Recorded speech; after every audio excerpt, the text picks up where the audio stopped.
It's that time again. It's your favorite time, the time that you've been waiting on to enter into the Champions Corner one more time. It's good to see everybody. We have a lot to talk about. First, starting with, has Liv's revenge tour been cut short? We all saw what happened. We want to address that here and more. We're also going to talk about speculation around the MVP and Bobby Lashley. And we're also going to cover SummerSlam and many more topics right here in the Champions Corner. Fellas, how you doing? Great. Let me know what's Awesome. going on. The summer been hot. It's been hot. It's been hot. Let's talk about it. Let's get right into it. I want to talk about last week's SmackDown. I want to talk about a few things really stood out to me. And one of the things that stood out to me was my girls, Bianca and Jade, standing in the ring with the current champions on the monitor. So I want to get you guys' take before I give mine. So, Ron, what did you think about what you saw transpire between them on?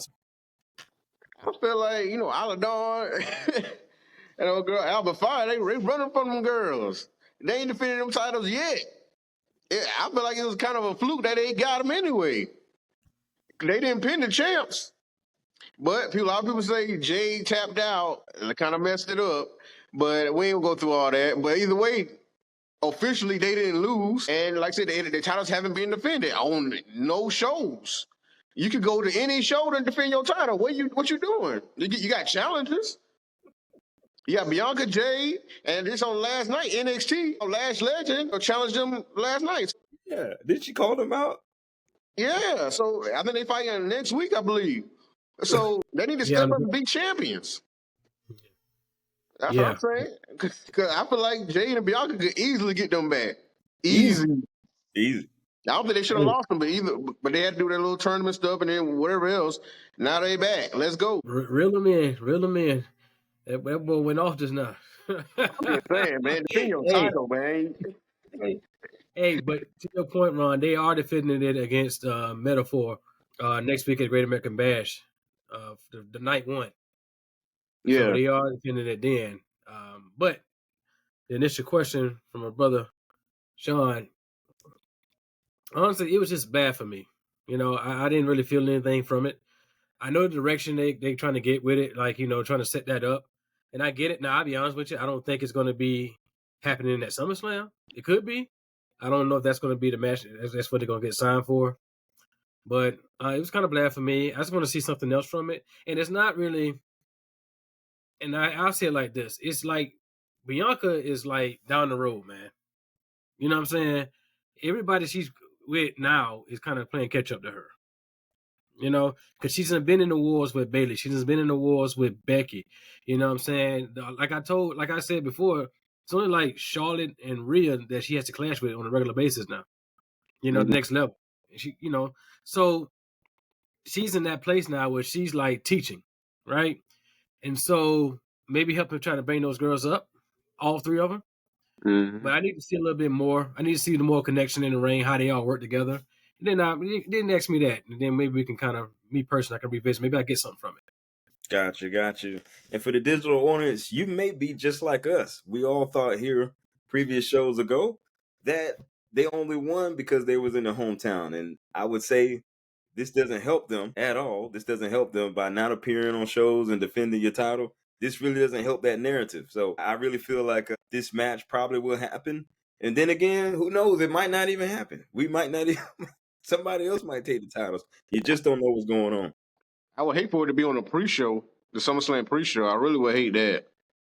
But the SummerSlam card is so stacked right now. It's hard to get on that show right now with this. It'd be last minute, but that's why I feel like if they do it, it'd be pre-show.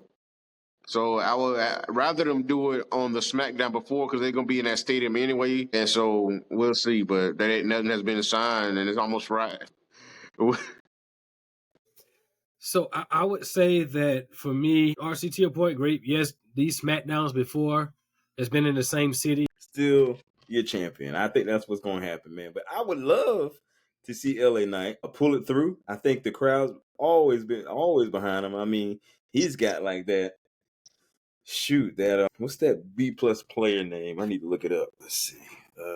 Daniel Bryan. I think he got that Daniel Bryan type cult following that's going on behind him. So I would love to see him win, but I think Logan Paul, I think he's got priming his back. I mean, shoot, he's the only wrestler in history to wrestle in a ring with your brand in the ring. Think he's got in the bag. Did it stop? It's still recording. What do you see, Ron? Yeah, the PLE has been big. You had that final push for like whatever the PLE might be the next day. I don't see it being on SummerSlam because these shows have been these other shows other than like a WrestleMania or something. It's been like 5-6 matches, and right now they got 7 matches booked for SummerSlam already. So they may add another match. I don't know. But the thing I remember from last year's SummerSlam is that although everybody got time, it was a long show, and you do get what you pay for, and I get that. But I don't think that's WWE's what they're trying to do these days. That's why WrestleMania obviously is 2 nights and things like that. I think they want to kind of keep it at a good time because they got the post show afterwards, which is why they probably don't do a pre-show before it. They get a kickoff, and all these different things they have going on. So I think they're trying to condense that, but that's a battle in all in itself, man. Sometimes things go over, so I don't know if they're going to put it on there, but I can't. But I'm not the one calling the shot, though. Yeah. I mean, they say for the Bash Berlin or like one of the Smackdowns, it could be a. So, but the match need to happen soon. Like I said, they're going to defend the title on NXT, and I'm glad they defended it more than just SmackDown. So, but Jade and Bianca need their belts back. So, come on now. I mean, so does that mean that Bianca and Jade gonna bust up in NXT and interfere in that match? Because they haven't got their rematch. I ain't saying they're gonna interfere, but they could come out after they see who the winner is, just to make a moment and show that we want these titles. Man, they need to interfere. They need to put hands on them girls. Hey, Metaphor versus Jade and Bianca. Come on now. Yo, they need to put hands on them girls because you ain't seen them. This is the first time we saw them since Clash at the Castle. But they must have stayed in Scotland. But hold on, they celebrate too hard out there. Yeah, you said something though. What if they do show up in NXT? Can you imagine Jade and Lash Legend face to face? Woo! To Amazon. We already know who's gonna win that match. I mean, ain't no. But have you seen? Boy, you go back and watch that. Ain't nothing to play with now. She's doing her thing now. You seen Jade? But it's still Jade though. It is still Jade though. I ain't gonna lie to you, bro. I understand. I ain't gonna lie to you. Look here, bro. Take the lashes off, bro. Hey, boy, you stupid. Hey, while RC was acting like a Uso over there, he was on my. Hey, now you saw what he did, right? But he pulling that Uso over there. But I think that'd be cool though if they did, because I remember when they combined. I think right before Money in the Bank or something last year, where they combined the main roster and the NXT Women's Tag Team titles or something like that. Somewhere around that time with Shayna. Yeah, and they beat the current champions, I believe. And so now it's like, I don't know what the point of that was, because I thought they could have kept the tag titles in the NXT since that women's roster is so deep. But that's why they got that mid-card title now. So they got that Women's North American, so I guess they made up for that just for not having tag team title. Right. Yeah. So we'll see what happens. More to come, I suppose. Listen, more to come on that. It's a bunch of inserts and takes. The only thing that stands out to me now, speaking of former NXT stars, I want to talk about the interaction between Andrade and Carmelo. We all saw what took place. I think it was a fantastic match. Lonnie, what's your take on that one? It was a fantastic match, and I dare say it was probably Andrade's best match since he's been back. Definitely. Because it was really, I feel, and for whatever reason, I'm not saying this wrong, I feel he's been working slower. Because if you go back and watch his matches in NXT, like, man. Well, that one with him and Johnny Gargano, Lord. Ooh, goodness. But I just feel like maybe it's maturity in his work now because he wants longevity. And I totally get that. But I feel this is the first match that was a lot of back and forth. It was probably his best match since he's been back. So I you know what? I would probably, if it was me, I would probably add that as a round 2 on SummerSlam. That'd be the 8th match. Yeah, they need that. They need to run that back. Yeah. I was looking for Carmelo to win, but you got to get it to Andrade. He showed up. Right. Yeah, that should be the opening match. If I, you need a banger like that. So I don't know. The card look like it's set. They got the graphics out. Looks like the card is already booked. it probably is. Yeah. It's probably only 7 matches, and that's cool. Yeah, that'll be if they did fight, that would be the pre-show match right Mhm. there. But Absolutely. I think it's good. It was really good though. Very good. Young stars building it up. What's your take, Ron? Yeah, I think they need to do a few more rounds on that because, like I said, that could have gone any way, and the crowd really got into it. So I think they want to see that, see them running back. They can do it SmackDown after SmackDown. They can I wonder if they had like 2 or 3 matches, and then like I said, hope Carmelo win the next one, and then see who can break the tie for that. They need to do that. Man, that's that United States title type caliber stuff going on right there. Oh yeah, they can get it. They can be fighting for number 1 contender right there. Whoever wins out of LA Knight and Logan Paul at SummerSlam, fight them after that. Yep. I would love to see one of those. Because the way they were cooking on SmackDown, they Absolutely. Speaking of LA Knight and Logan Paul, I'm glad we finally got to see Logan Paul back in the ring. I'm interested to see your takes. What you think gonna happen at SummerSlam? Is this the time where LA Knight finally gets his shot? This is how I feel about it. You know, I like to build up stories, right? This is what I do. So I think about Cody finishing the story, right? Right. I think about Jey Uso haven't grabbed the brass ring, right? From a singles championship perspective. Say that again. I think I had some interference. Say that again. I think about Jey Uso not grabbing the brass ring yet. Oh. Right? And then I think about LA Knight, who hasn't grabbed the brass ring yet. They have some things as a single stars under their belt, but every time they get to that next level, it keeps they don't get it, right? So I don't know, honestly, if LA Knight's going to get it this time or not. Now, we know being in your hometown don't mean nothing these days, right? We know that. So Logan Paul being from Cleveland, that's all good. I would hope LA Knight would get it because he's still over, man. Like, they done did everything. This man's still over, clearly, you know? And I know he's selling merchandise. I know he's selling tickets. He has to be, right? I would think he gets it. But, I think he's going to get it. I'm going to say, I think he's going to get it. You think LA Knight going to get it? Yep, I think LA Knight's going to get it. Okay, ladies and gentlemen, book it. How about you, Ron? Yeah, I would hope so. Like I said, a lot of people thought LA Knight was, flash in the pan or that he's copying off Stone Cold and The Rock, and he was like a mix between them, or that's his whole gimmick, and just catchphrases. Even what Logan Paul kept trying to say right there on SmackDown. You just a catchphrase guy. You ain't nothing. You ain't deserve a shot. But he actually signed the contract. I'm glad he did it because that boy didn't defend his title too. He another one. He had only 2 defenses. Great defenses, but only 2. And how long he had to build? At least over 200 days, at least. Yeah, almost a year. I think he won it like a one of those Saudi Arabia. Yeah, he won those Saudi Arabia. So probably November. So probably November because they do May and November over there. So yeah. Yeah. So LA Knight needs this. I mean, I don't know if he's gonna get it. I mean, people want to keep believing in him, and this is a shot. A big stage, the second biggest pay-per-view of the year. I mean, I feel like it's the moment he needs to take. Right. He needs to try to run his waist right now. Mm-hmm. Logan Paul can do other things. He doesn't have to be there.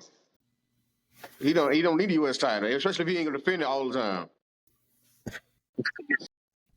But so I feel like LA Knight, he's earned this spot. He's earned the championship. Well, I beg to differ. I think it's going to be another letdown for LA Knight. I think it's going to be another night where LA Knight just comes up a little bit short. Logan Paul rides off to the sunset or pull it out. But speaking of star power, guys, I want to know your take. When does Tiffany cash in for Money in the Bank? Well, we saw what happened to her briefcase, by the way. But when did she cash it in? Oh, on that, she about to get a new one. That's all that was. It's only an excuse for her to get a new one. The pink case. She about to get the pink case. Yeah, they got that customized. That's all that is. She might get it. She might have a bag. She like her Chanel bag. That's what she keeps saying. Hey, she might do something a little different. You know what I'm saying? That's what she might do something a little different. What But if she got the Chanel Money in the Bank briefcase? hey, that'd be fire. If she do it, they gonna sell that one for real. That might have them Chanel prices. Like Damian Priest had his special briefcase, man. Yeah. When is she? I think honestly, this one should not be a long drawn out one. I don't think. Maybe like 6 months, maybe. I don't think it needs to be like long drawn out like the other ones have been, like right at the breaking point, if you will. And it also has to happen in style, right? So, Royal Rumble, right? You could do something big at the Royal Rumble and have a cash in, Right, and do that. Maybe take it from Bayley then. I don't know. I don't think Bayley gonna have it though. I feel like if Nia win, they continue this storyline with her and Nia. They said Nia gets the belt, and they gonna have them go side by side and kind of teasing or having that look like she had before, but she's about to cash in on Bayley. Continue to have that look, and then find her moment. And it ain't gotta take long either for her. So, but they want her to continue to learn everybody loves her, and thinks she's great in the ring, but they want to continue to learn everything she needs to learn on the main roster, and just carry this briefcase as she learn as she go. She's phenomenal, man. Like, she's really talented. She's really playing. She's into that character, the look. You know what I'm saying? Like, she's phenomenal. I think she's doing very well. That briefcase can, how they bring it part of their identity as their character and whatnot. So yeah, she can really deck that thing out. But I see her turning on eventually. Nia, I'm sorry, in the business. You know what I'm saying? So that's you got to. I mean, you ain't won that money, the briefcase, for no reason. You talking about you gonna cash in on somebody else, maybe. That'll be interesting too, though. If she cash in on another show. Man, I really hope that. Yeah. Because like I said, we all saying she might do it on Nia, but she got options. Yep. And it'd be interesting for her to take them options, but storyline, how they want to play it. But it'd just be interesting if she go over to mess with Liv or Rhea, but I don't know if she want that smoke. But I don't know, especially if Rhea get it back. Oh boy, wait till we get to that one. Something to say. Oh boy. Oh man. I think that I agree, Lonnie. It shouldn't be a drawn out thing. I was actually, before you said it, I was actually considering Royal Rumble time frame as well. But I'm interested to know what you guys think, the visual, the digital audience. I'm interested to know what you think. Drop it in the comments. Let us know what you think. And it's a lot more to come on that. I think it is indeed, fellas. It's Tiffy time, right? It's Tiffy time. Listen, I got a question. For you guys. Who is going to stop this version of the Bloodline? Like I said last time, themselves. Man. Yeah. I'm about to say, they own family.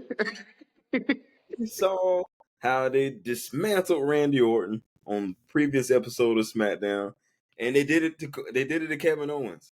So now that potentially Kevin Owens and Randy Orton are both out the picture, who has Cody Rhodes back at SummerSlam? I'm gonna say this. I don't think it's necessary to have Cody's back, but I think it's more of revenge. I think we said last time Jimmy's gonna come back and do something.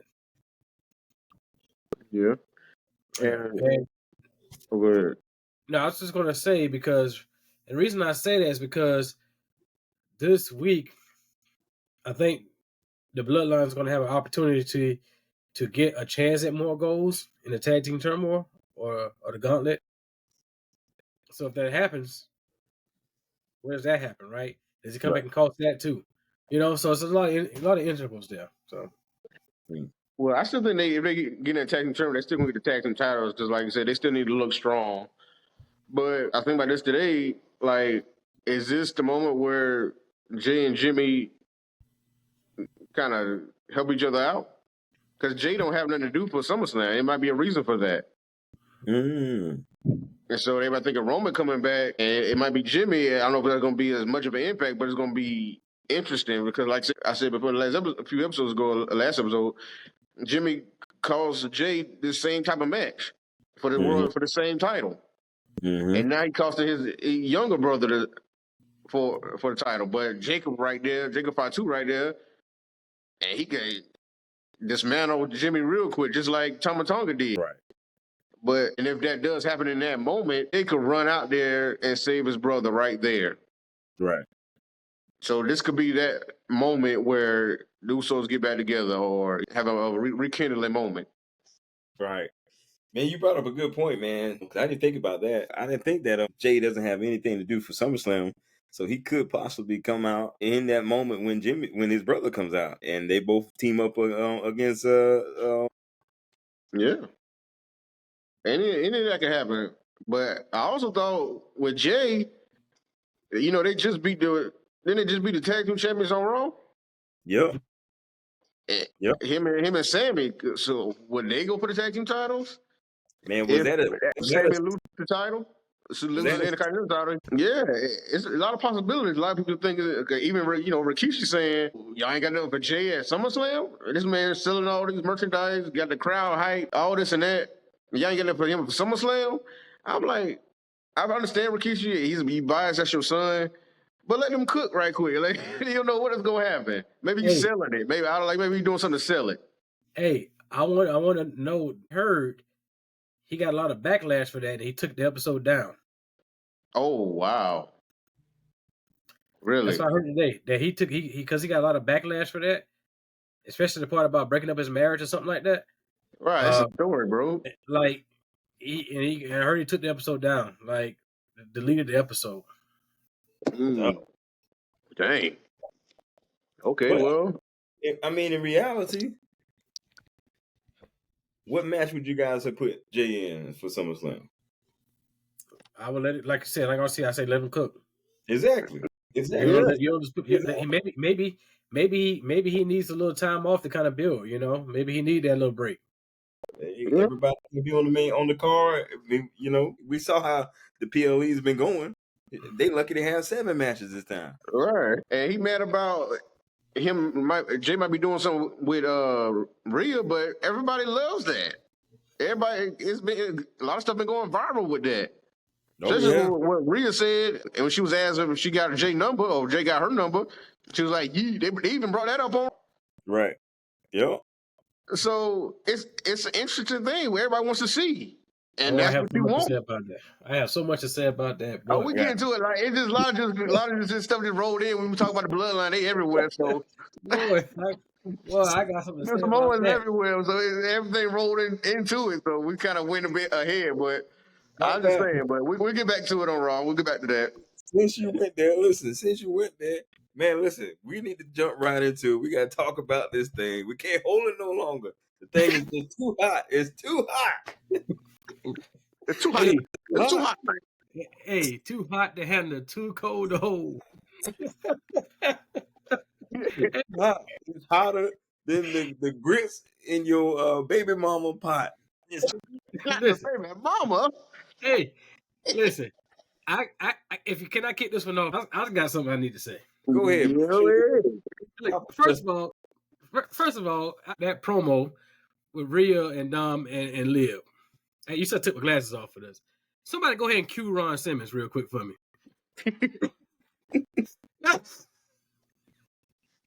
Man, look. So this man, like Liv, beautiful young lady, right? Beautiful young lady. This man, for the last, let's say a month. This is a month. This man almost kissed her. He didn't like kick her out nowhere. He having backstage conversations. Stretching. You mean to tell me? Stretching. Somebody too while you at it. I mean, listen. That's cool. Yeah. I'm like, so now all of a sudden, you don't like her? This woman, you don't love her? Right, this man said, listen, this woman dead finally. Dead be dead. Help your comrades get titles back. Without Rhea or Damien. Mm-hmm. Neither one of them had. They ain't want anything to do with Damien doing this thing, which I understand. Rhea was out. Right. Sent you some provocative pics. Yeah. And then you gonna sit here. Hey, and she brought you some tenders and nuggets. Come on, man. How you like her? The nuggets. That play was a nuggets. The nuggets. What kind of sauce? Man had no sauce. Hey, this man a criminal. He had no sauce on that plate. I don't know what he doing. He better get that sweet and sour. That's probably what did it there. He had no sauce. Right. That's what you ain't brought me no sauce. I hate you. What Chick-fil-A sauce? And now all of a sudden he's gonna just drop it like that. Man, you done lost your mind. Nah, man. You done lost your mind. And then Rhea to come back and just egg you on. Right. He needs to drop the mustache because Lord, that thing look ugly. Boy, he look like Joe Dirt. He look like Joe Dirt. That's what it look like. Joe Dirt. He look worse than Cody Rhodes when he had his mustache. I'm trying to tell you, boy. But he trying to get some heat with that. That's all that is. He trying to get some heat with that mustache. God, dog. Right. Even Eddie was a little better than that because he had that goatee with it. I mean, put the goatee, grow a goatee or something with it. God dang, or the little patch he had on the chin. But either way, I don't know, man. It's something. Hotel sauce on the side, tag team titles, right? Comfort, then pitch your dad, and now you telling me you hate her. Somebody tell me what's going on. What's happening here? Somebody lying. Somebody lying. That's why he kept talking in Spanish. He didn't know what to say for real in English because he know he lying. That's why he kept switching language because he didn't know what he's doing. Because you know, Liv don't even understand what you're saying, so you trying to lie. He lying. Trying. I don't know, but I'm just waiting to see what happens at SummerSlam. Because I mean, Liv is calling you, building you up, calling you daddy Dom, that you should be in control, that we together, and that she love you. What Rhea doing? She barely showed affection to. She did that little, lick his face and kiss him. But she's never kissed that man out all these months and a whole year or whatever. She's never kissed Dom. But besides on his cheek or something. I never thought it was considered to be like. I thought it was just like big sister love. It's hard to even know what to call it, really. Because Liv really wants him. Weird. That's weird, man. That's weird. What you said, yeah. To be licking on his face like that, there ain't no big sister there. That's weird. That's weird, man. Hey, listen, you know how Rhea roll. You can use your man. It's weird. Oh Lord. Hey, you already know. I don't know, man, but the X Factor, like we were saying before, is Finn Balor. What is his role? Because Dom can actually want to still be with Rhea, not like Liv. They can be turning him to a babyface with Rhea. But that's hard to say because that means he get the most boos out of probably anybody on the roster. So one reason why that scenario won't work, right?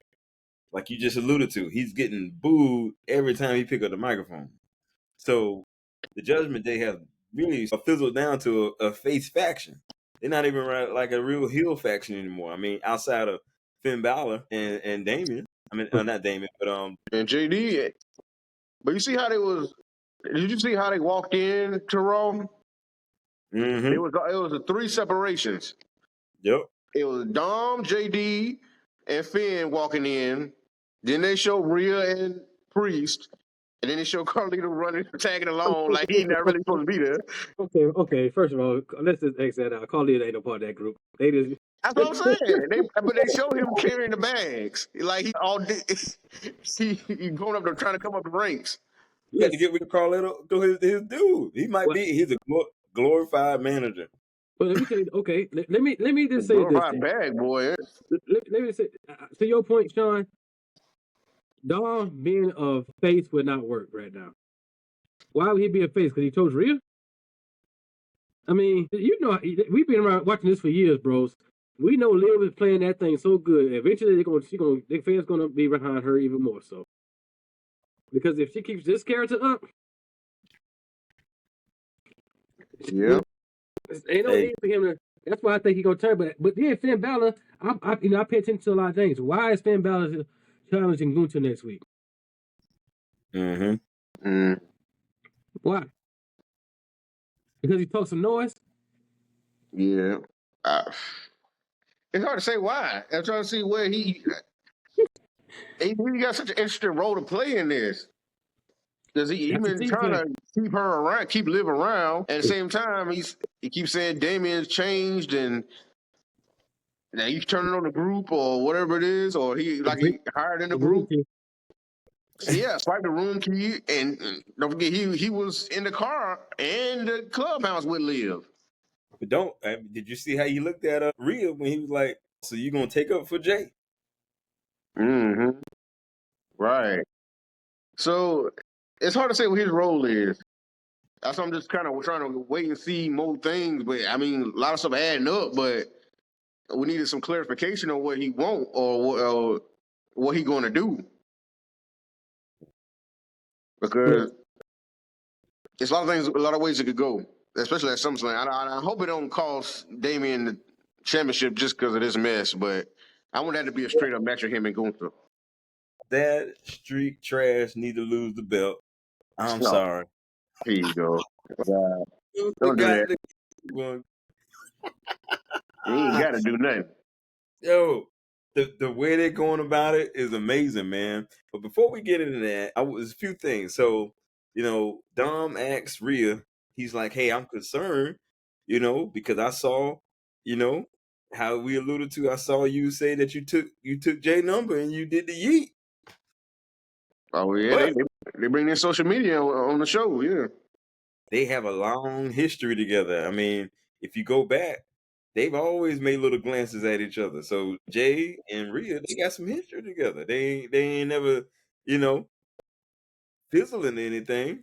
But this could be the type of material that Liv Morgan uses to convince Dom that Rhea ain't no good.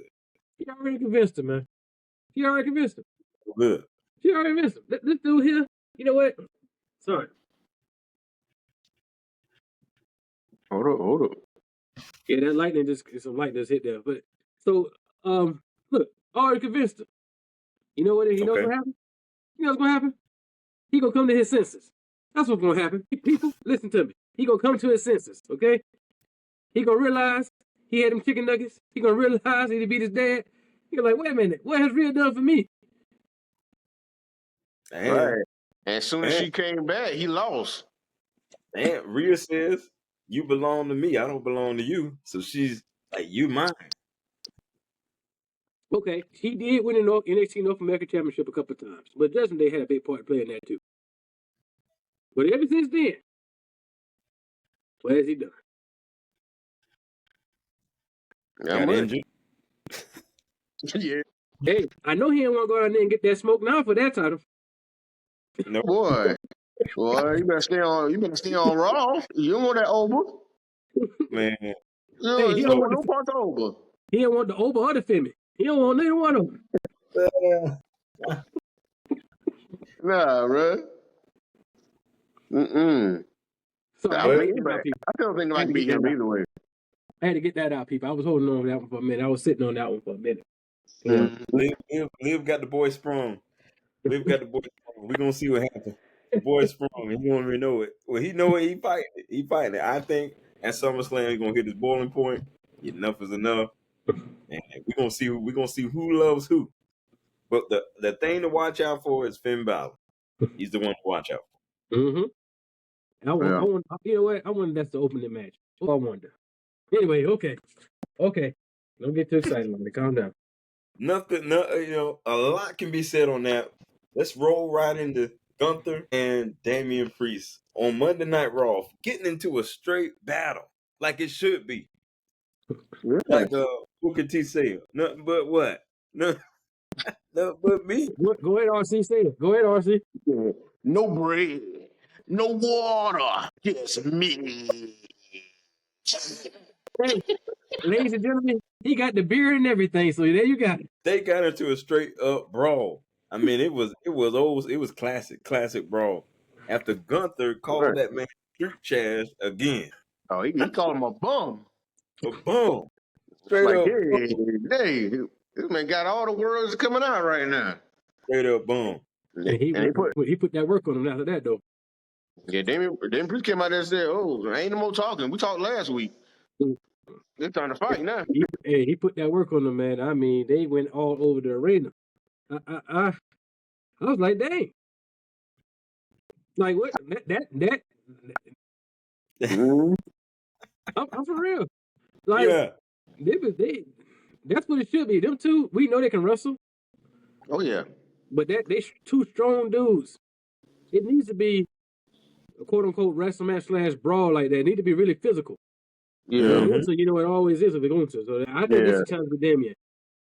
It's gonna be real physical. Yeah. It's probably gonna be the best match of Damien's reign.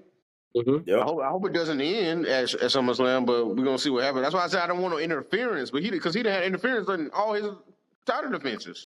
Right. Mm-hmm. I want them to go straight up, who the better man, and let's get it. I was a little worried when that thing fell on Damian Priest's back. I was like, ooh, I don't know what's in that thing. When in the backstage something fell on him. I mean, kind of looks like it might have been empty. I hope so, because it looked kind of, like that. No, they don't ruin the match, but okay. Because they was going at it. He threw into that thing fell on him. I was like, dang. The environment you're in when you messing with I don't even know what they call it. Shoot, man. Gunther, man, he might be the next big thing. The reign general. I want to call him something. Mike Cole called him King General, but you know. That's all right. But that's the one I'm waiting to see. Yeah, you're pretty sure Cody and Solo probably gonna close it. Probably, I'm pretty sure of that. But nonetheless, but yeah, I that brawl has been really ready. And now I go back to what I said. Why does Finn want to fight Gunther on Monday? Like, what is he want to do? Like, what is he trying to do? You know? So yeah. They're gonna have a few backstage segments before that match, so they're gonna explain something. Something's gonna come out. I mean, not unless he's trying to be a team player and soften them up. I mean, yeah, that too. Listen, look at the action word you said. Try. Because remember, in Finn Balor's eyes, hey, we still the Judgment Day. He's still a Judgment Day guy. He's saying that Damian Priest didn't. Yeah. Listen, the Judgment Day is not as hard as it was, man. When you look in the back and you see a bunch of these video games going on. Yeah, they do that every week now, boy. I mean, they in the clubhouse. Yeah. Yeah, they could be in the clubhouse playing games though. Huh? In the club. Hey, Rhea told him to cut the games off. Look. And who was the reason they got them titles? I just want the people to hear it again.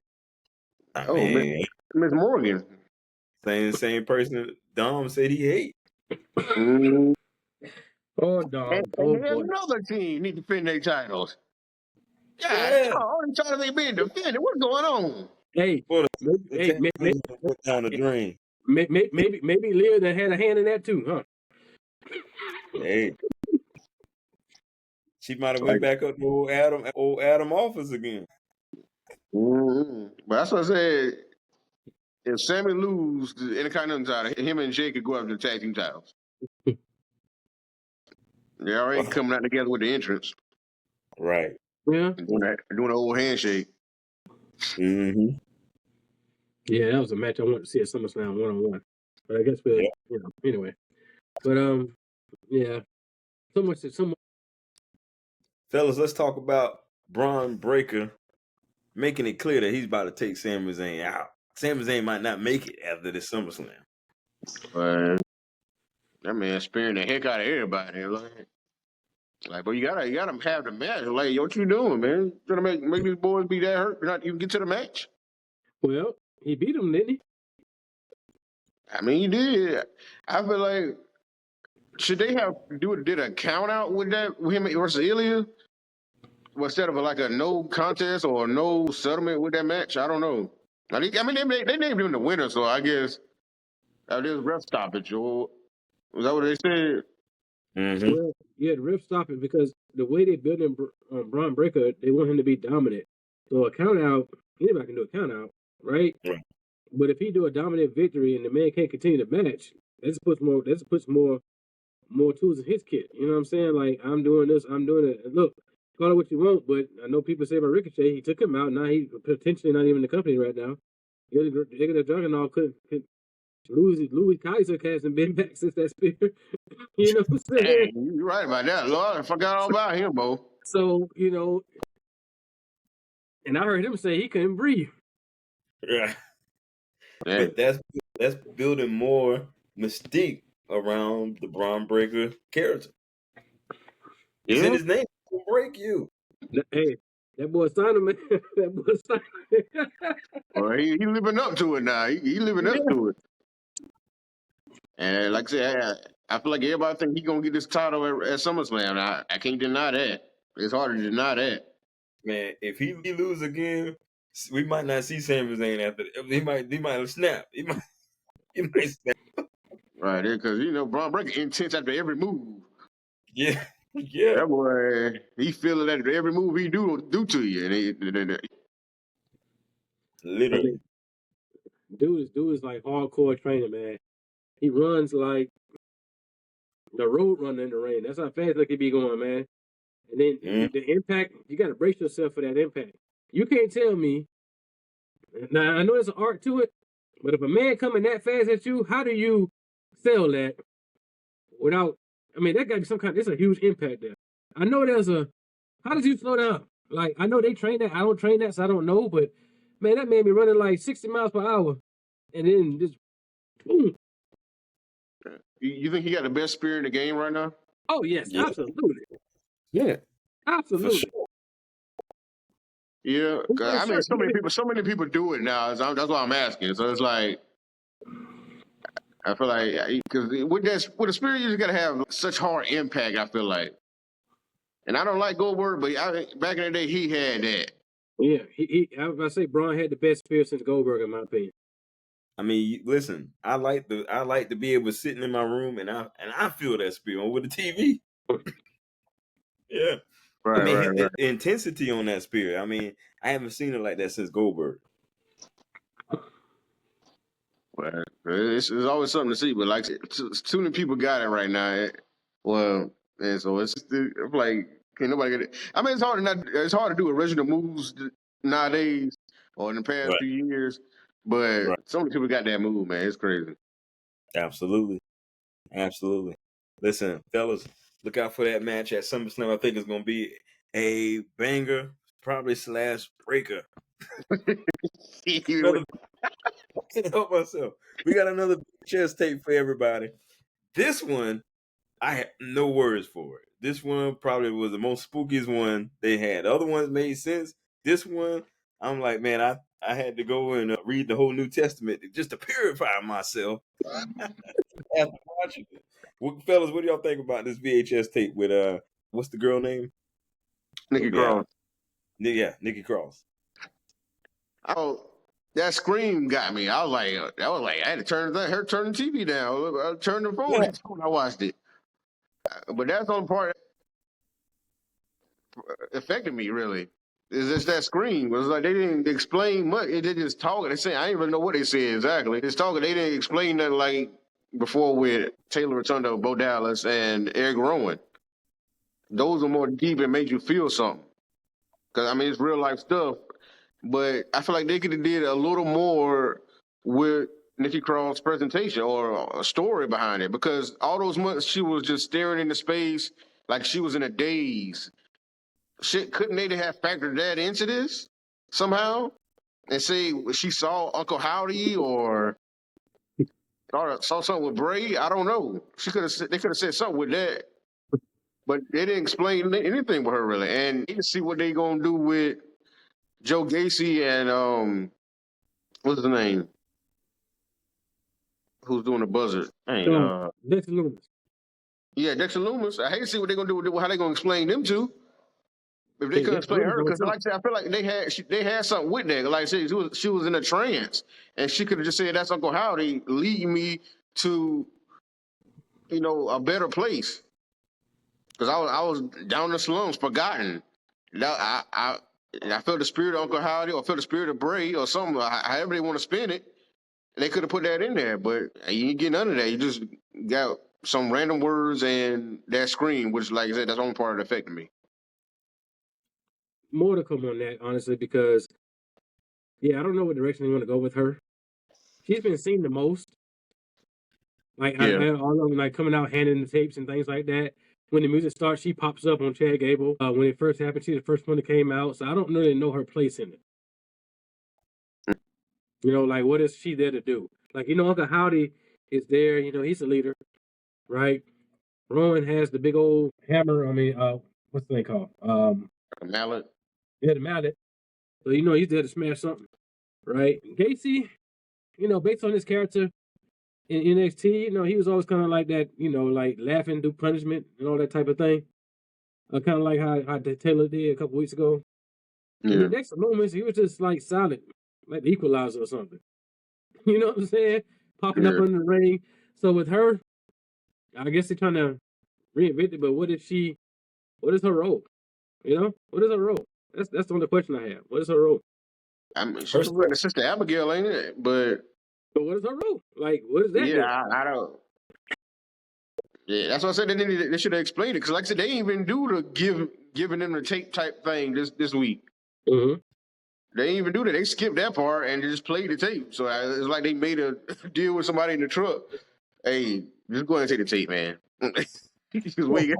Michael Cole ain't trying to deal with it. Pat ain't want to deal with it no more. Just take the tape. Hers may be one of the rare ones that actually plays out in front of us. Like, we'll start to see why she's a part of the Wyatt Six. That one might actually play out as time goes along. It might be a promo she cut in the ring, one day. You just never know. But plenty more to come on that, man. Now, what did you guys think about Chad Gable being attacked by Uncle Howdy? Well, I mean, they beat the man well, if you want to call that a beatdown. When somebody's laughing at you doing that, I don't know how you consider that a beatdown. I mean, they were putting it on him, but I mean, you're just taking it. You know what? When you go there, do you think that there is now a distinction between Bo Dallas and Uncle Howdy? So, like, Uncle Howdy is the one that comes to attack. Bo Dallas is the one that comes to facilitate. Yes, in a sense of this. When Bray Wyatt, the Firefly Funhouse, the alter ego is there. So that was kind of thing. I remember one time in particular, I think Bray Wyatt in his fun state had a match with, was it The Miz? Yeah, The Miz. I forgot what show it was. But it came out as Bray Wyatt. Yeah, it was a December pay-per-view. I forgot. Dang, I don't know what show it was. But when he came out as The Fiend, that wasn't, that was different. You know what I'm saying? So in this case, I think Uncle Howdy is going to get more, how can I say it? I think seeing Bo Dallas, the way we've seen him get beat down, they come back to Uncle Howdy saying, oh, there you are, like you said again. Yes, Bo Dallas is going to be the facilitator. Uncle Howdy's going to be the one who gets physical, as they both could. But I think the idea now is to push Uncle Howdy to be more physical, because the question was always what they're going to do now after that debut. Yeah. So now that you saw him get physical, one heck of a Sister Abigail, by the way. Yeah. I think Chad Gable did a cartwheel. Yeah. So now you see that. As a matter of fact, I won't be surprised if that's your 8th match for SummerSlam. Yeah. That's one of the biggest storylines going on right now. So they need to put it somewhere on the card, or at least have some type of segment. Because Uncle Howdy is getting cheers. Because when do y'all agree with them still calling him Bo Dallas? No, I don't. I feel like you might. Call him Taylor That documentary came out. They go ahead and call him Taylor. Are we calling him Bo Dallas? Have they called him that on air? Yeah. Okay. And he could, in a way, he could correct them and say that's not me anymore. I'm Taylor, or whatever. He could do that, because if you say Bo Dallas, all you're gonna think about all that stupid, goofy stuff he used to do before, Bo Leave and all this other stuff. Bo Leave, yeah. And him and Curtis Axel. That's all you're gonna think about. Maybe they won't think about that because I guess they said they was lost and forgotten about. And that's what people know him as, I guess. But if you want to take him serious, I mean, call him by his real name. Cause I mean, that's what everybody know anyway. And then his alter ego is the Uncle Howdy character. He's gonna probably be that more often anyway. And he get more, fanfare with the Uncle Howdy character. And when everybody's out together, they get more cheers with that. Right. So drop that Bo Dallas name, man. I agree. I'm interested to see what's going to happen. I really think, Chad Gable's going to just be the sacrificial lamb in this whole storyline that really gets us to, I guess, where they really see themselves going. I think Chad is paying for the sins that he did with the Alpha Academy. This is probably what this is going on. He's paying for the sins. Yeah, and the only other thing I don't like about it is that they brought the Creed brothers with him now. Because, like I said, I've been waiting on that team to get together for a little minute. And now that they're together, it seems like they're just getting sacrificed to the Y6. And, I mean, I thought it made sense because, he just left the Alpha Academy. Did you see how Otis rolled out the way before the lights cut off? Yeah. I understand what you're saying. I just wanted them to be a more dominant team because how good all three of them are. But they're not going to be able to do it like that with who they fighting right now. And they just not got together. So it's like, it's going to be a while till they get to where they should be. Cool.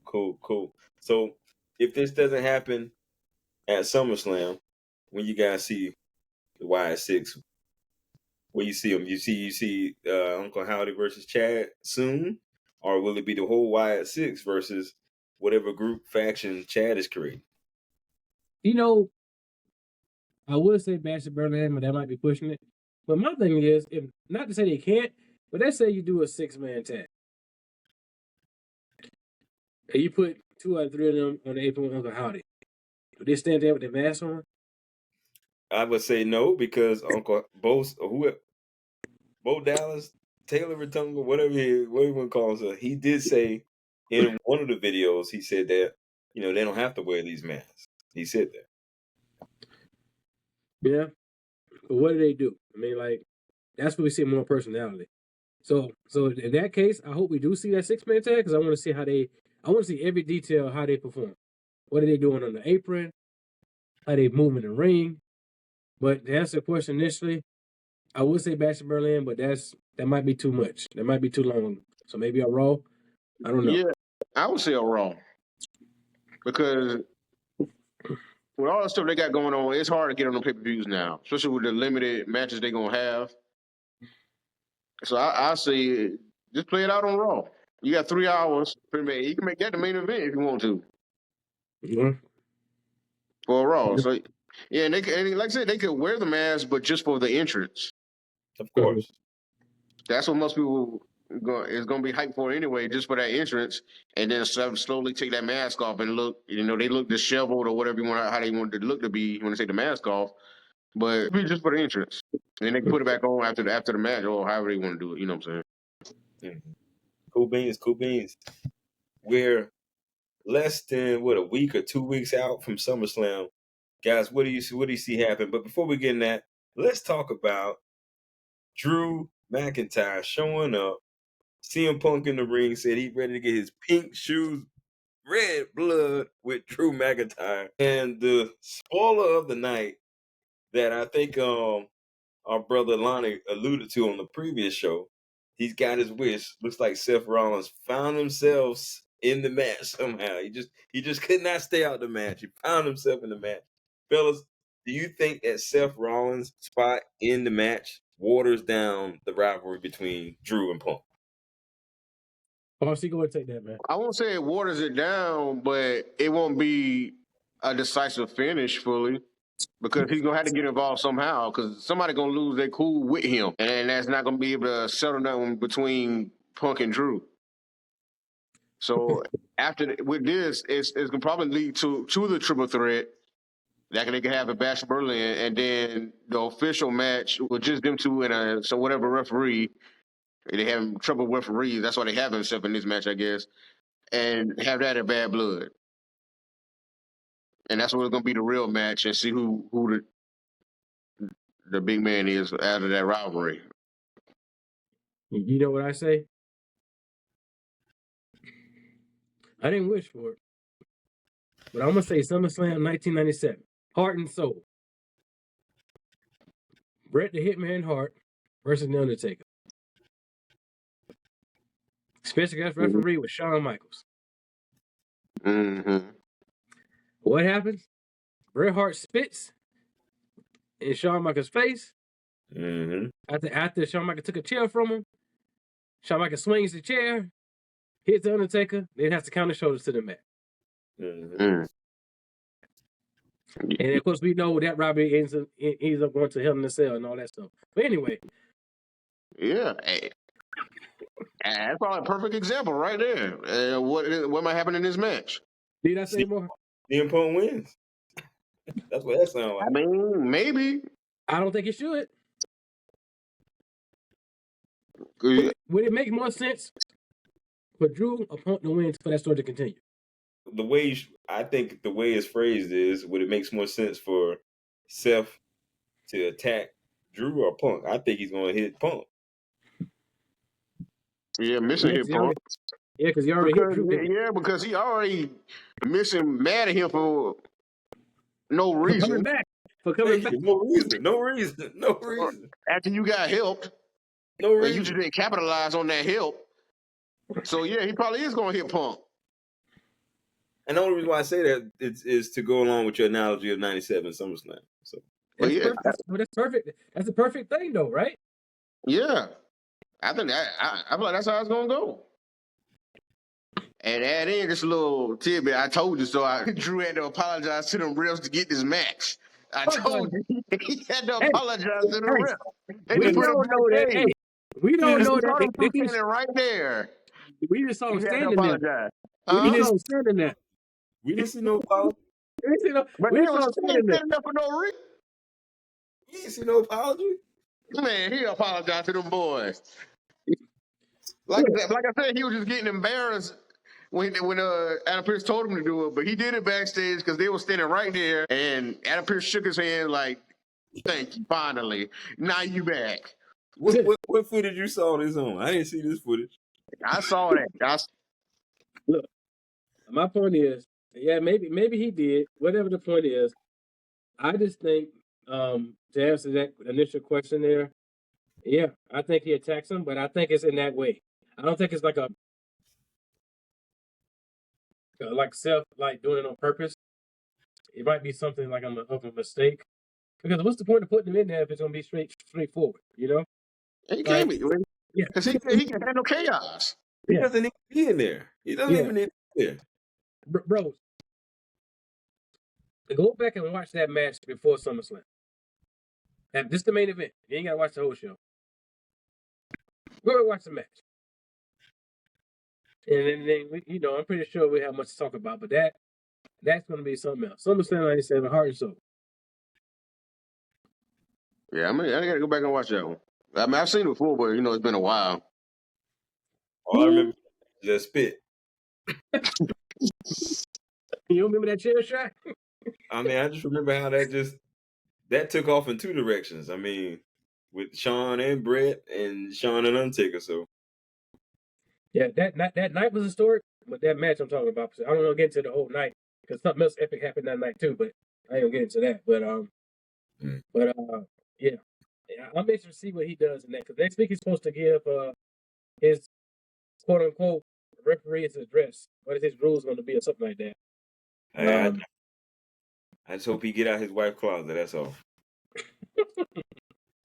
Where he had on Raw, boy, he's still deep in it.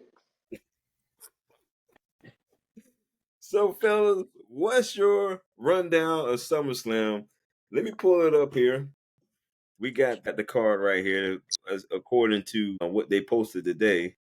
The official card. So we got, of course, we got Gunther and Damien. We got Liv Morgan and Rhea. We got Nia Jax and Bayley. We got Bron Breakker, Sami Zayn. We got Drew and Punk, and then we got Logan Paul and LA Knight. And of course, we got Solo and Cody. What match steals the show at SummerSlam? Well, first I want to say that all single titles on the line on the main roster. I like that. Yeah. All on the main roster, all single titles are on the line. Which haven't had that in a long time, you know. But what match steals the show? Yeah. Because I don't Yeah. really see, I don't see Rhea and Liv being like I just see a dominating match right there, and then we'll find out what happened at the end. But I don't see that being a back. I see Rhea dominating that match, honestly. But Yeah. Yeah. I'm gonna give that because who's gonna give you the best match out of you every time. And the way Damien been going hard lately, from what I've been seeing, he ready to prove himself. So it's gonna be a hard hit match. yeah, Right. Sink or swim, man. Sink or swim in this one for him. Absolutely. I think the most talked about match is probably gonna be Liv and Rhea, based upon what could happen around that match. I think the match that probably steals the show.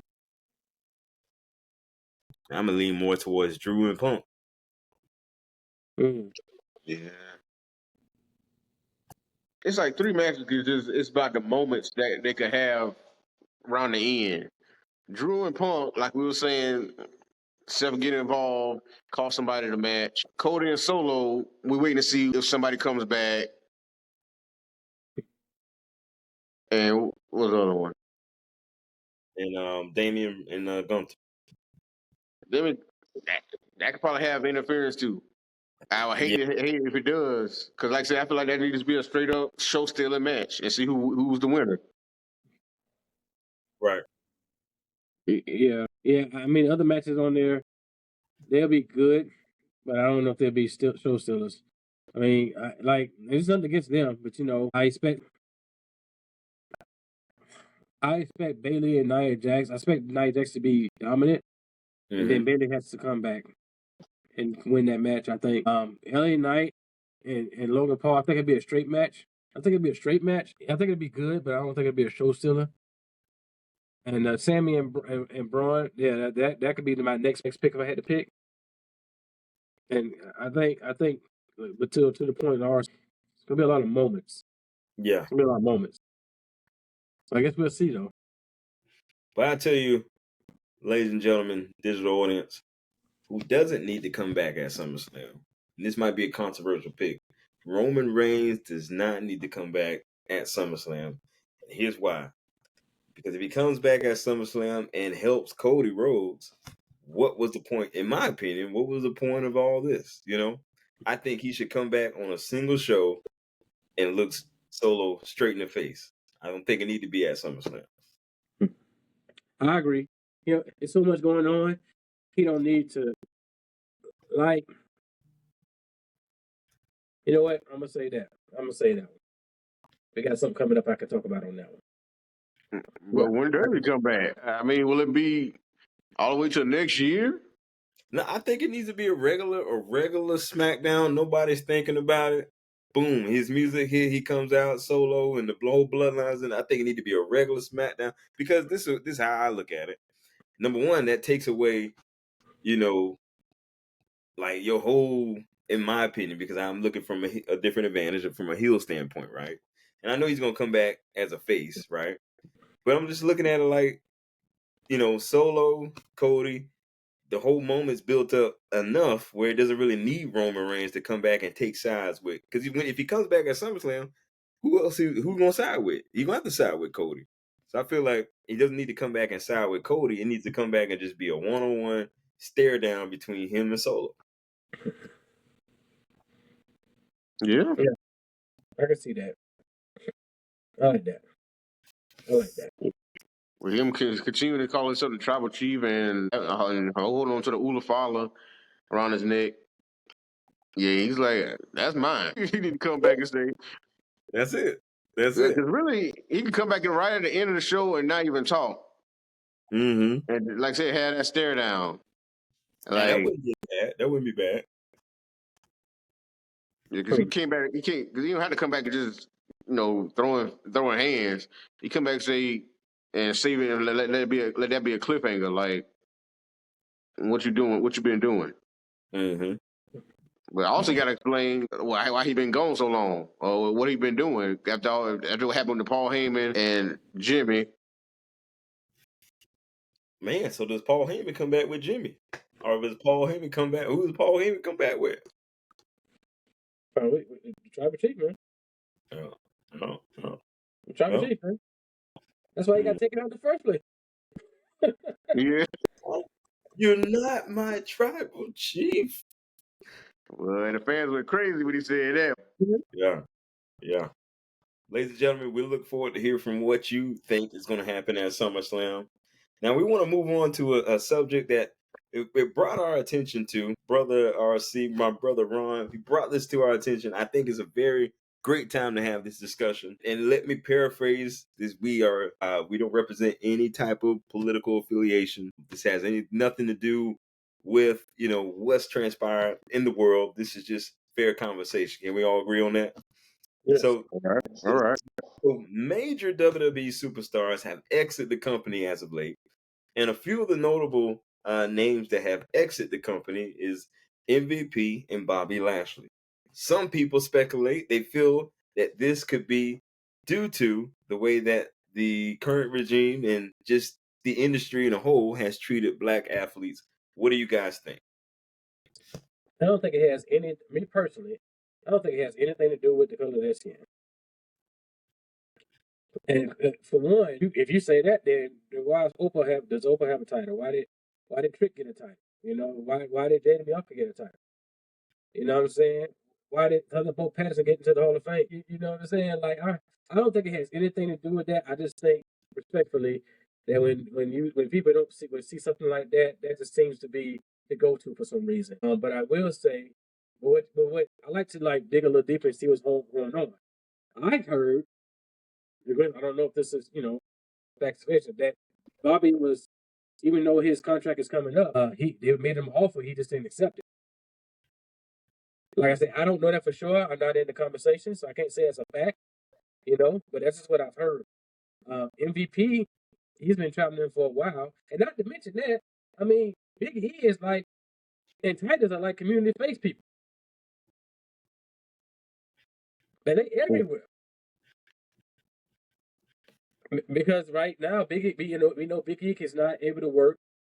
Titus, I don't know what's going on. He's more involved in the community. Maybe he just don't want to work right now. But my point is, I don't think that's a factor.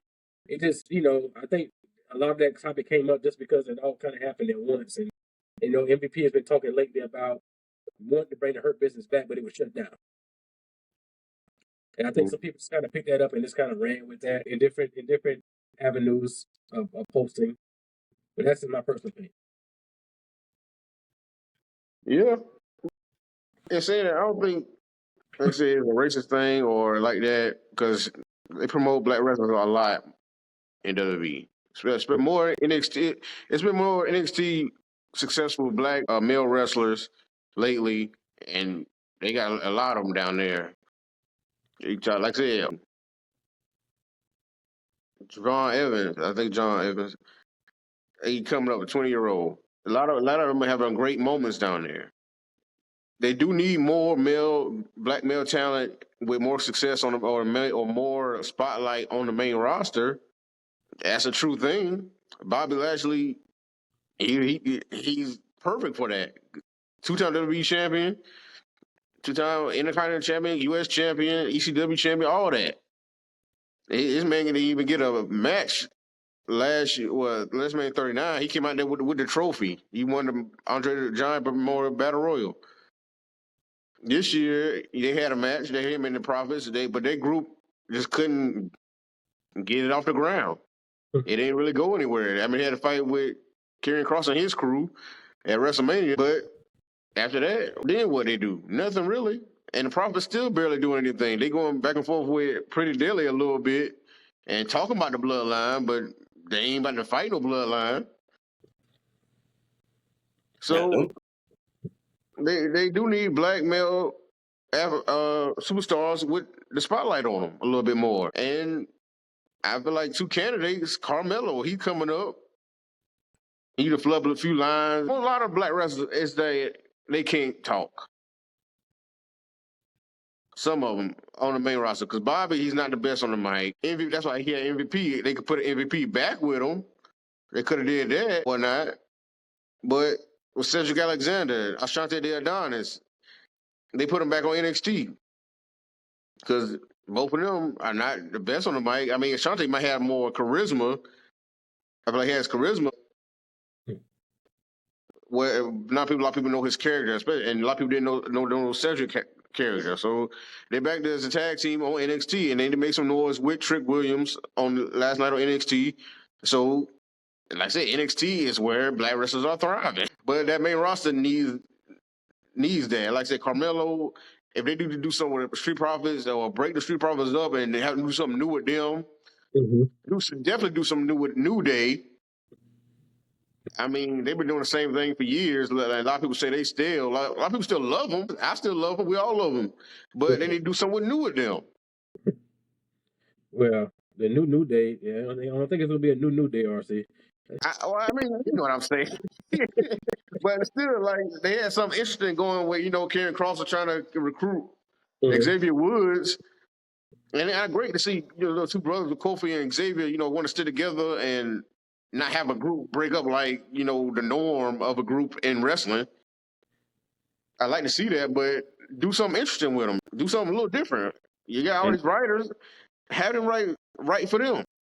Man. Right for these black characters. You hit the nail. You hit the hammer right on the nail, man. It boils down to two things in WWE because the name is in the business, is wrestling entertainment, right? That's what they pride themselves on, right? Yeah. You hit it on two things. A lot of black athletes that come in, they suck on the mic. They suck horrible on the mic, right? We're now finding out that Mercedes Moné, we put her in another company. She's not really that. We don't want to hear her on the mic. We want to see her wrestle. We don't necessarily want to hear her carry on a lengthy promo. The best person that did it was The Rock. Now, I think if The Rock was never that dominant on the microphone, who knows what would have happened, right? The Rock was the pinnacle on the microphone. So you got Bobby Lashley, horrible on the mic. You got New Day, they all right on the mic. Let's be honest, they all right. I mean, the New Day was popping off for a moment. And with Bobby Lashley, I think if Bobby Lashley did not leave for like a decade, if he did not leave in his prime, who knows where Bobby Lashley would have been, right? So there's a lot of other external factors. We talk about the Street Profits. Man, not every black person resonates with their gimmick. You know what I'm saying? So if you're trying to reach a demographic, not every black person resonates with their gimmick. They're not marketable, in my opinion, because I don't see no. I mean, I see charisma, I see that, but there's no emotional investment, because a lot of times it has to be an emotional investment in these characters, right? And I think if you were to bring back a Hurt Business, I just don't think the timing was right, because you had the whole thing going on with the Bloodline and all this other stuff. I just think that the window had probably closed at this time on the Hurt Business. And I think a lot of times when we throw out these words, all their races, I think it triggers on people that's always in their feelings. Like, they get in their feelings on this instead of thinking about, man, now what's really going on behind the scenes? Because there's two sides to every story, two sides to every story. And I think the biggest thing you hit around the head is that there's no emotional investment, and a lot of them can't really carry themselves on the mic. They're great entertainers, they're great athletes, but how can we make money off you? You have to talk. Yeah, and the thing is, with Hurt Business, MVP was the talker of the group, and that's why he kept wanting to bring it back, because he can talk for these people. He's like a Paul Heyman. He on that same level. I feel like talking wise, he can be. And Bobby Lashley, 2-time WWE champion, and dominant in the ring, has great matches.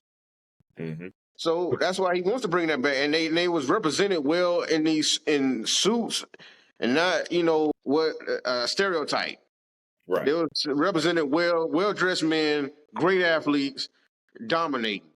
Mm-hmm. And it didn't last long. Right. But it's always in everybody's mind, because it made that impact.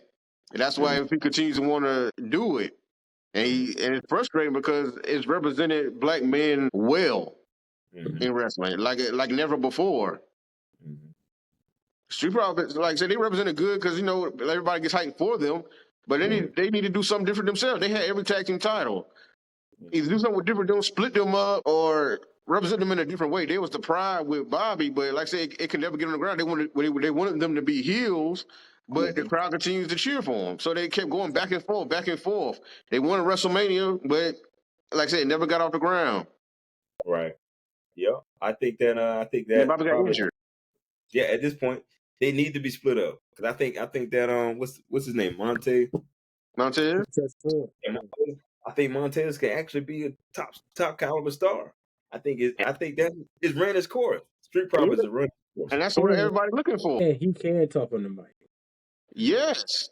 And I mean, that was his whole storyline on his reality show with Bianca. He wants to be that single star. And he only had one opportunity in the Elimination Chamber match. That he should have won the U.S. title, but he didn't win. And after that, they went back to the Street Profits. Right. They won at WrestleMania. That was good at WrestleMania 39. But then we back here, tag teaming up, and it ain't really going nowhere. Because we've done everything. It's time to move on from it. Yep. I'm going to move on from that, man. They should have separated them in the draft or something and let them both be stars. Because a lot of people sleep on Angelo Dawkins. He doing his thing, too. Mm-hmm. Yeah. So they separated them in the Raw and SmackDown, build both of them up, and build Carmelo up. And those should be your black male stars right there, all three of them. And try to get Bobby back. I mean, whatever you want to do, but. I mean, Bobby's 48. And sometimes I think, like, man, I think that they could be looking towards like younger talent now, and sometimes older guys, they got a problem with that. But Bobby hasn't slowed down either, though, so it's hard to say he out his prime, because I don't think it don't look like slow down. He got injured, but I mean everybody gets injured, but he hasn't slowed down, so it's hard to debate not having Bobby in that main event, especially, and he didn't have. One thing in the post I sent y'all, he didn't have that shot at Roman. That's true. And that could have been a spectacular match. It would have been a good, really good match. Closest he got was when Roman helped him beat Brock. Was that Royal Rumble? Right. Yeah. That was the closest he got with that. But, I mean, he might have lost, but it's still having that spotlight, having that moment with Roman. Right.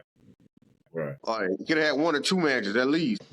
Yeah, absolutely, man. But to answer the question, I don't think it had anything to do with race. I don't think that is really. I know. I'm not going to sit here and act like that does not exist.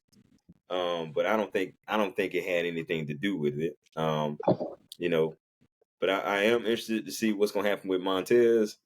I mean, Jade and Bianca are rocking. They're rock stars, so that's already a path for them. Carmelo, I really hope that because there's talks about Big E possibly coming back. There has been talks about that, and I'm interested to know, because people leave, they go do their things other places, and you know how WWE, the door is always open. So who knows? We could see those guys back in the WWE again. But I'm interested to hear in the next coming days what MVP, because MVP said he got a lot of stories to tell. I love to hear those stories. We love to hear what you guys think about this as well. Final thoughts on this topic, fellas? No, man, I think it's good. I don't really have anything to say. I think we said enough on it, honestly. In terms of like we got our points across. I think we all agree that it wasn't racism, but we also expressed what we would like to see, and things of that nature. So that's for any genre of that, though. Well, I say WWE has been continuing to get better with this subject as far as black male talent or black talent period getting their shine. Yeah. And especially once the talent in NXT could get called up, I feel like we're going to continue to see more exposure of, our black male talent, a black talent period, and showing off and having that spotlight. And that's what I'm looking forward to. And it's cheers to the future, because I think everything will continue to get better like that. Like I mentioned before, we have talent on the main roster already that you can be building up right now for future main events. Absolutely. The future looks bright. Fellas, let's talk about Slammiversary. I think it's a really good show. What Oh is yeah, but that main event was what did it, bro. that main event was an elimination style main event, right? Yes. Because Moose didn't get pinned, ladies and gentlemen.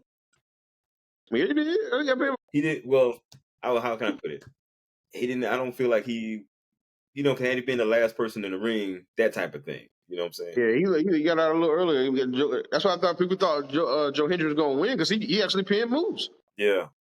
I don't think Joe got buried. I wouldn't go that far. I don't think he got buried. Yeah, a lot of people saying that, but I mean, Nick Nemeth I think he's a great choice. I'm saying early. I don't know if I got the champion's moment or not. I might give it to him. This man that got big titles in 3 different companies. Hey, look, I say it like this. I know we're talking about Slammiversary and the match, but all I can think about honestly is Moose lost the title. Does he answer Oprah? Does he have what? Oh. Does he answer Oprah's challenge? Oh. And the reason, so I know we're not going that direction. I'm not going to lean into that much. I'm just wondering why now him losing that title. Because not to mention that Joe Hendry has been faces popping up on NXT. He's the one that pinned Moose. Like, a whole lot. So, but, these multi-man matches have been doing it up lately. Mm-hmm. And then POC getting engaged. Or PCO, sorry. Getting engaged after beating AJ Francis. You know what I'm saying? Like, classic. Okay. And them doggone rascals, boy, they be stealing the show every time too, boy. They fought No Quarter Catch Crew, and last night they was good. NXT, them rascals something else. That was a good one. Wesley put on a show that night. That Slammiversary. Yeah, he happy to be back with his boys. I swear to God, that man happy as heck, boy. All I can think about is Coming to America. That boy good. And then Shawn Michaels doing their little wave they do, the Rascals wave. They had Shawn Michaels doing it on NXT. Yeah. I think Wesley having a good time right now. He want to get back in that title picture, but he having a good time right now. His boys back with him. Right. Now, the tag match that they had on Slammiversary, I don't know. I don't remember their names, but that was a really good match. The tag match they had. The men's tag match. Yeah. Got their names, but... Didn't the system lose? The system did. The system lost. Yeah, the guys who with Moose. Mm-hmm. I was like, dang, I thought they were been dominating. I thought they were gonna keep them titles like that, but right. I was like, okay. They all lost. I was like, the whole team lost. I'm telling you, watch the season play. Yeah. And then Jordan Grace kept her title. That was a heck of a match. Yeah, and I was surprised because I really don't like Ash by Elegance like that. Because I think the first time I saw it, I was just down on her because I felt like she was ripping off of Toni Storm in a way. But that's why I was down on her, and I'm always gonna be a fan of Jordan Grace because the way she dominates, it's always something to see. I wait to see her back on NXT also. Mm-hmm. But she's one of the ones. They picked the right person to make you want to watch TNA. Jordan Grace though. Right. So I'm glad she still has the title. She's gonna have it for a little while, I think, because I think when she loses, that means she may or may not go to WWE full time. I guess more to see on that. Absolutely. Yeah, and with all this, I mean, we talking Joe Hendry been on NXT so much. I'm like, is WWE trying to take away some talent from TNA, or what we doing? I mean, they letting talent go over there too, but I heard the partnership is, from my understanding, I think Moose might have said it. The partnership is better than it was with AEW. It's not. Yep. How do you say it? I can't remember exactly what he said. I'm paraphrasing, but yeah, he said it's equal. It's equal. It's equal. It's not like just because one's bigger. It's not like it's trying to dominate the other. You know. I didn't read that. I want to know why they pay per view like they had a filter on it, or I think it was my device. I don't know. Everybody check that one out. Yeah, somebody went to sleep at the camera that day. Golly, they had one of these things right here. Oh yeah. Remember the old school, boy. Oh man, but Moose did say that. He said that the partnership was working out really well, and I heard rumors. I think I heard it that one of their contracts are coming to an end in TNA. So who knows? I think it was my boy Hendry. I think his contract coming to an end in TNA. But he's gonna be singing next week apparently on TNA. I mean on Oh yeah, he got a little concert going on. Oh, I believe in him now. I'm with Booker T. I got to see some work. Shake it down, quack quack. Listen, hey, speak. But that boy Booker stupid, bro. I wanna head on to the your 3 bold predictions, Lonnie. What you got? Well, we'll go back to something we kind of snowballed earlier. CM Punk versus Drew McIntyre at SummerSlam. I think the question was proposed why Seth, and a lot of people are saying why Seth the referee in it. I think it's an ongoing SummerSlam storyline between CM Punk and Seth Rollins, which potentially could end at WrestleMania. And we would get the match that we were supposed to get this past year before CM Punk's injury. And I think this is just more icing because I believe, although Drew and CM Punk, Drew has been doing phenomenal with this, but let's remember, if CM Punk doesn't get injured, we probably wouldn't be having this match at SummerSlam. Drew McIntyre probably be going a different way. Because initially, we heard on the documentary, it's confirmed, CM Punk was supposed to fight Seth Rollins at WrestleMania. But Drew was put into place because of the injury. So now, once CM Punk and Drew McIntyre ends probably this year or early next year, it puts more gas on the fire, if you will, for Seth and CM Punk, because you can build off of that more. You can talk about how they talked about each other, when CM Punk was away. You can talk about how he came back. You can talk about how he cost him the title. You can talk about what else was going to happen in this match. You can talk about these different things. You can talk about how he was selfish and he didn't apologize to him. You can talk about how, the family can get involved some kind of way. You can talk about all of that and make it culminate at WrestleMania 41 in Vegas. So I predict they'll inadvertently cost CM Punk the match at SummerSlam. And that continues the story of them. And, honestly, I can say they'll fight at WrestleMania, but that might be the last match. They might fight before that. They may finish it off at WrestleMania. You know what I'm saying? Because it can be more on that story as well. Secondly, my second one, if the Hurt Business decides to, if they all kind of come together, right, and they go, let's just say they go to AEW. Or wherever they may go. If they come back together and they keep the same concept, the suits, they didn't really have they didn't really roll with that rich life. They had some parties with that little rich lifestyle like that. I don't think it lasts long wherever they go. Because I truly believe it could have been, at the time, it should have been longer then. But right now, I don't know if it would work the way they wanted it to work. Because in another company, if they say they go to AEW, there's too much going on over there right now. And so, this is my prediction. I just believe if they do it, it wouldn't last long. So now there's things you can do, right? If they go to AEW, you can put Mercedes Moné in there, Hurt Business, money. That'll vibe, and maybe off of that it could last. But if they did it on their own, I'm not sure how long it would last. Like, what would be their goal there? Swerve's already there as champion. You know what I'm saying? What would be the goal there? So I don't know if bringing them back is the best at this particular point in time.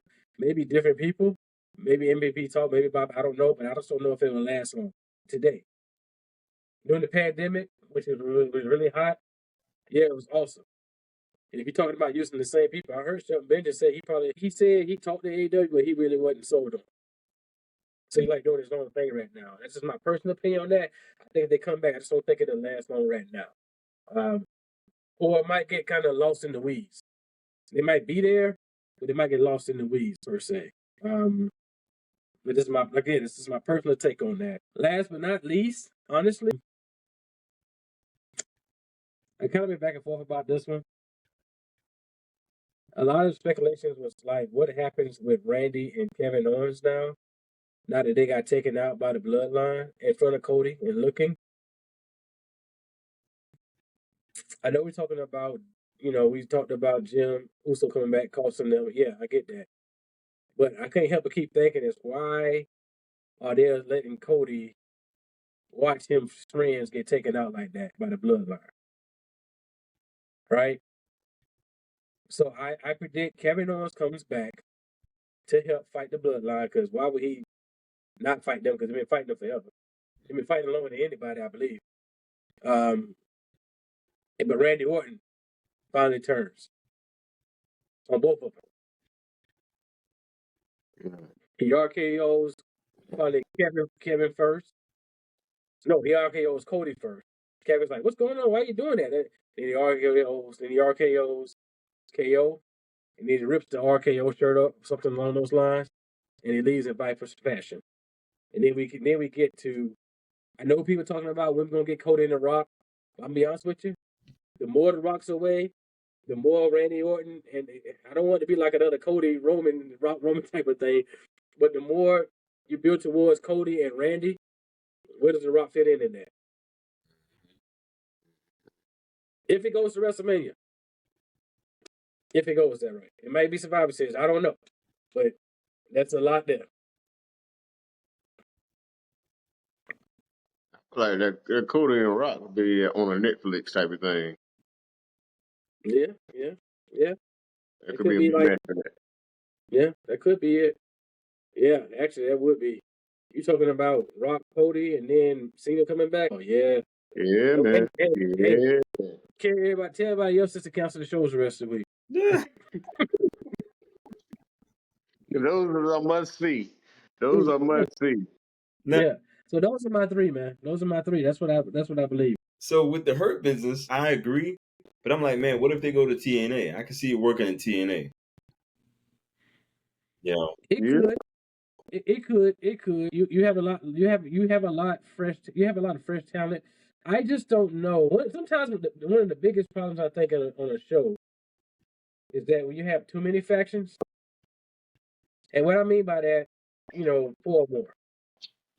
Sometimes what does that fit into, right? Like, what is your I don't know TNA's fully booking process. I just don't know. Now, in saying that again, I don't want it. I want it to succeed. I just don't know how much gas is in that tank right now. I mean, because I don't necessarily like how AEW carry on stories. That's the only reason why I say it wouldn't last in AEW. Saying that it wouldn't work out, but I just don't think that AEW up to this point, I think the only story that I'm like, wow, I got to see this was like the one that's going on between Tony Storm. I just don't think that it would last in AEW, like story wise. I just think it'd just be like, I don't know. But Ron, what's your take on the 3 bold predictions? Okay, yeah, with the Hurt Business, I just want to think who that 4th member would be, because Cedric is still with the company and now NXT with Ashante. So I just keep trying to think who that 4th member would be. I feel only person if they do go to AEW is, I feel like I'm thinking about Hobbs. But he keep jumping from group to group. He might be a candidate for it. And that might fit for him, but I just. But that man be that big man in the suit. How much time do you give him though? That's the only reason why AEW. How much time do you give him? Like, because you're bringing in more. One of the biggest problems with any company, I believe, and I learned this from wrestlers in general, you keep bringing all this talent in, but you're killing your territory too. Yeah, cause I mean, you bringing in 3 WWE guys. Yeah, and we're only saying this, ladies and gentlemen, because of course that's the room out there. As soon as somebody leave one of the place, or they going to, if they leave AEW, or they going to WWE, they leave WWE, they going to AEW. Yeah. So let's just go ahead and let's go ahead and get it out of the way. I mean, it's the main 2. It's the biggest 2. I mean, so. And TNA working with WWE, so that's already a link right there. But you might as well say you back with WWE. Yeah, almost. That's why I was saying what about Ricochet leaving and Samantha leaving, but I could say Ricochet could go right to TNA. Samantha make that impact and have a match with the new TNA champion right there. Him and Nick Nemeth. Yeah, they ain't letting Samantha go. They're not letting Samantha go nowhere. Right. So that's what I'm saying. Ricochet go right there to TNA, fight Nick Nemeth. That's a great match right there. But I mean, like I said, it could work. I just want to know who that 4th member going to be. I think it lasts longer than we think. That's why I think AEW needs to I know they don't want to copy WWE, but have 2 separate rosters for like, Collision and Dynamite, and figure what they're gonna do with Rampage. They just need 2 shows. That's all they need, yeah. But like I said, it's a lot of talent. But you separate this talent, and especially with all the belts they got, separate them so it won't feel like it's so much on all 3 shows. Hey, they need to take a page out of Eric Bischoff's book. He didn't reinvent the wheel. He just put some spinners on it. You know what I'm saying? You know, you ain't man. People got to drop their pride, man. If you see something working, use it. This man just said spinners. What? The kids ain't doing spinners now? What's going on? We were kids when that came out. The kids ain't doing spinners. What's going on? Man, come on, man. I can't with you, bro. What? Oh, you got. Go ahead. Last take. I tried what the first. You said it was a Punk. Yeah, Punk Seth. Yeah. Yeah, with that, I think 41 is matches we were supposed to have last year. Let's try to do it again. Let's try again. Let's have them this year. Because you got to probably have that with that draws money. Yeah, because you probably gonna have that with Roman and Rock, and then Punk and Seth. So I can see both of those happening. So, and that's a match I'm hoping that can happen. Because I think everybody worried about Punk being healthy and Rock being healthy. Because both of them getting up there. And so I'm looking forward to both of them. And I feel like if they can stretch Seth and Punk till then, it'll be. Because we got a little while. I mean, everything comes up quick. Time go by fast and whatnot, especially in the wrestling world. But they probably stretch it out some more. I mean, I'm looking forward to all that. All that. Now, I say Randy RKO's Cody first. That's what I say. He would have to. That's the biggest moment. Mm-hmm. Yeah. Yep. That would be more shocking moment. Mm-hmm. I mean, a lot of people kind of antsy for it or predicting it, but it'll still be like, oh, he really did it. And then people going to ask why. Like, man, just for the title, or he just jealous of Cody, or whatever. I mean, whatever it is. Tired of being in the background. You see what happens in the background? You get beat up, ladies and gentlemen. You get beat up. Listen, now we're coming to the end of the show. I think I want to ask this question, and it might tie into the champions moment. Is Nick Nemeth, is he the breakout star of the year? No. I don't know if he's the breakout star, but I'm trying to think of a name for it. But he's one of the MVPs of this year. Because I feel like breakout star is, if it ain't Joe Hendry, a lot of people gonna be surprised if I say this. It might be Will Ospreay, because Will Ospreay been known for a long time, but more in the States, he just got here. Mm-hmm.